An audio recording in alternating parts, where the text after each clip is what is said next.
como é que tu lida com o elemento suicídio no consultório, quando alguém traz isso? Porque é muito delicado, qualquer palavra ou qualquer, sei lá, qualquer atitude errada pode disparar isso na pessoa ali. Deve ser delicado pra cacete quando alguém traz isso. Como é que tu aborda isso? O suicídio, que muitas vezes é um tabu, né? É uma realidade na psiquiatria, né? Você tem aí 10% das pessoas com esquizofrenia, 15% das pessoas com bipolaridade suicidam, né? Então é algo que você vai enfrentar sendo psiquiatra, né?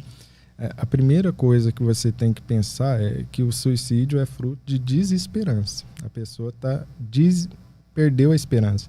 Porque o ser humano vive de esperança. Se você está numa situação muito ruim e você acha que aquela situação vai acabar e vai melhorar, você aguenta aquela situação.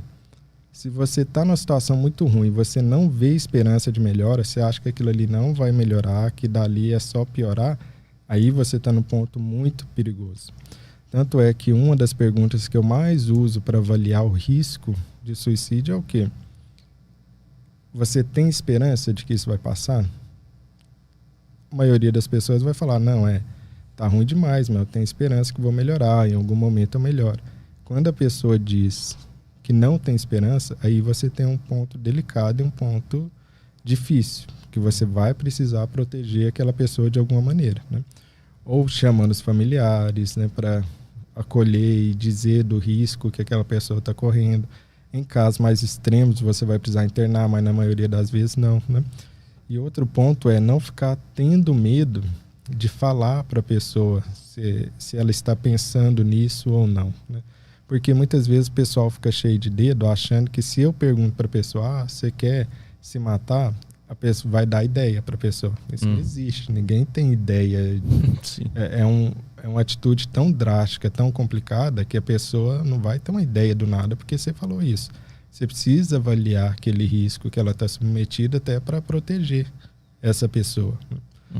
E muitas vezes, conversando com a pessoa, protegendo ela através dos familiares, das pessoas que importam, isso é contornável. E a pessoa vai sair daquele momento de desespero e desesperança e vai melhorar e nunca mais vai tentar ou pensar em suicídio, né?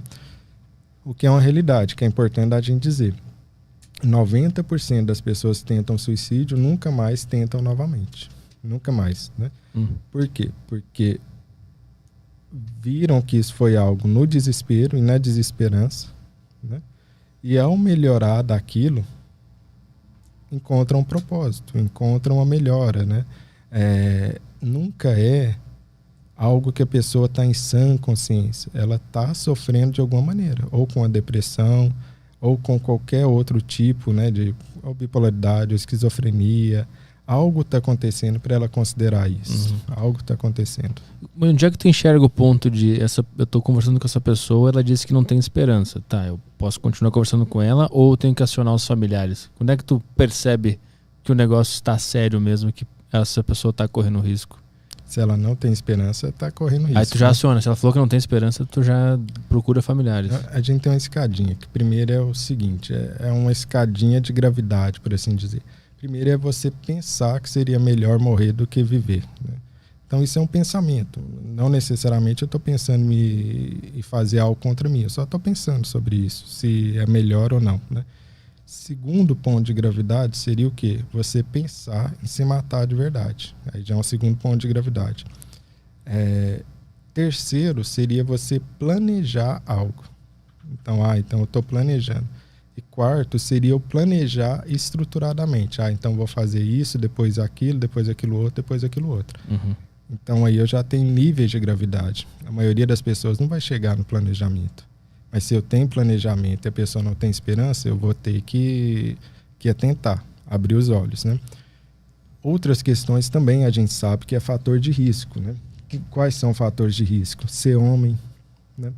Mulheres tentam muito mais do que os homens, mas os homens se matam muito mais. O que justifica isso? Porque o número de tentativas aqui é maior e aqui, ao finalizar, é muito maior entre homens. Porque os homens fazem tentativas muito violentas, né? Então, ou é arma de fogo ou algo do gênero, né? Muito graves, então não tem muita chance de escapar, né? de maneira geral. Então, o principal fator de risco, ser homem e o uso de álcool. A imensa maioria existe o uso de álcool junto, né? Talvez para retirar os freios, né? Talvez para retirar as inibições, né? Ou o impulso aumentar. E terceiro ponto seria se já tentou antes. Essa é uma grande ilusão que as pessoas têm, ou um desconhecimento que as pessoas têm de quem quer realmente faz, né? Isso é uma bobagem. Se a pessoa já tentou outras vezes, isso quer dizer que é um sinal de alerta importante que eu preciso tomar cuidado. Esse, na verdade, é o maior fator de risco que tem, né? Então, tem que montar um quadro sobre isso, né? Eu analiso se existe o planejamento ou não, analiso os fatores de risco, né? E aí chamar aquilo, né? Chamar a família, chamar outras pessoas, ou se tiver muito grave, internar para proteger a pessoa, porque vai passar.